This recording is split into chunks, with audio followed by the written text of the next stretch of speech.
Bonjour Éric Revel. Bonjour Monsieur Glaise, bonjour Madame Chabot, bonjour à tous. Ce week-end, Emmanuel Macron, Éric, a annoncé donc le lancement d'un Conseil national de la refondation. Bon, déjà, de quoi s'agit-il? Expliquez-nous un petit peu. Oui, alors déjà, il faut quand même rappeler que pour démontrer que sa méthode de pouvoir est moins jupitérienne, moins verticale, que les ordres tombent moins de Paris vers les territoires ou moins des élites vers le peuple, eh bien Emmanuel Macron a donc annoncé la création de cette structure. Alors, Conseil national de la refondation, on en a déjà un peu parlé, une instance de débat avec des membres qui seront tirés au sort. Et un conseil qui devra s'emparer de thèmes aussi divers que le pouvoir d'achat, la réindustrialisation, la santé, l'écologie. Bon, c'est beau comme l'antique. Le Conseil national de la refondation joue aussi, évidemment, tout le monde l'a noté, sur l'histoire de France, en rappelant évidemment furieusement le Conseil national de la résistance à la fin de la Seconde Guerre mondiale. Un organisme de débat donc avec des citoyens, des associations et des élus, mais on a déjà des lieux de débat en France, Eric. Il s'agit que de la communication finalement de la part de l'Élysée ici. Franchement, Benjamin, lancer une telle structure à une semaine des élections législatives, c'est quand même très offensant, je trouve, pour l'Assemblée nationale et pour le Sénat, pour les députés et pour les sénateurs. Le Conseil national de la refondation, pour l'instant, oui, c'est une sorte d'artifice de communication élyséen qui cache mal quand même le vide du programme politique d'Emmanuel Macron. Il dit qu'il va tester des idées, mais on a l'impression qu'il va à la pêche aux idées avec la création de ce Conseil national de la refondation. Alors, un nouvel organisme de débat, vous l'avez dit Benjamin, avec ce Conseil de la refondation, mais on en a plein. Le CESE, le Conseil économique et social et environnemental, dont on annonce d'ailleurs régulièrement la disparition tellement il coûte cher et qu'il ne sert pas à grand chose.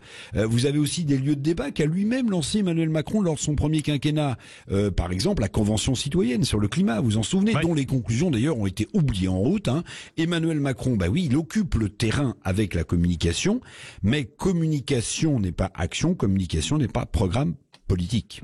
Et comment alors, Eric, va être mis en place Conseil national de la refondation? C'est quoi les prochaines étapes? Alors c'est là aussi où c'est assez drôle. À l'impulsion présidentielle, passez-moi la formule, doit suivre la mise en musique de la première ministre Elisabeth Borne, qui aura la responsabilité de cette, pour l'instant, coquille vide de Conseil national de la refondation. À elle donc de lancer ce CNR. Macron lui refile en quelque sorte la patate chaude. Et puis Emmanuel Macron a promis d'être moins jupitérien, je vous le rappelais, de mettre en place une nouvelle méthode de gouverner. Vous en souvenez dans son discours d'intronisation le 7 mai dernier. Mais en créant ce CNR, il s'amuse à mon sens doublement. Il s'amuse d'abord avec l'histoire de France en pastichant donc le Conseil national de la résistance, comme si d'ailleurs, pardonnez-moi, même si ça a été terrible, comme si la crise sanitaire et la crise en Ukraine étaient comparables à la catastrophe planétaire de la Seconde Guerre mondiale.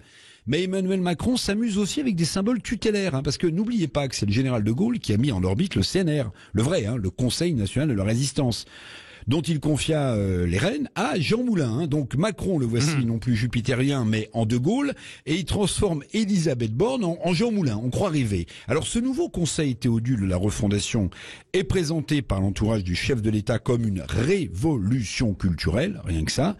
Il est vrai que le livre programmatique d'Emmanuel Macron, candidat en 2017, s'appelait Révolution. On se mouche pas dans son coude à l'Élysée. Donc je résume, la guerre, la résistance, la refondation, Emmanuel de Gaulle, Elisabeth Moulin. À force de se payer de mots et de tout mélanger, le pouvoir brouille encore un peu plus les pistes d'une France qui cherche son avenir. Et voilà qui est dit. Éric Revel, merci.